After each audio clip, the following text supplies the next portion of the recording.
Avui hem celebrat la festa del nostre copatró, Sant Rarimi, aquest gran sant del segle III-IV, a les acaballes, entre un segle i l'altre, i que doncs, és el copatró de la nostra parròquia. Crec que cap allà al segle XII comença a celebrar-se aquí a Sant Feliu la festa de Sant Rarimi, perquè no és un sant que els que no som del poble doncs l'haguessin sentit.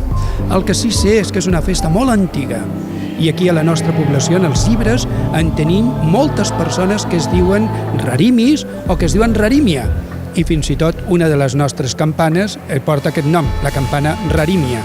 En els màrtirs hi ha uns símbols que són comuns.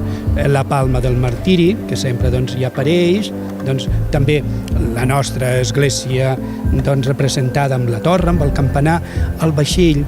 A l'Església Catòlica els sants tenen un gran sentit. Tenir el patronatge o les advocacions dels sants és aquella gran esperança feta realitat que nosaltres també podem arribar a Déu. Són les festes de la tardor que tenen com a honor tenir a Sant Rarimi com a copatró de la catedral parròquia de Sant Llorenç.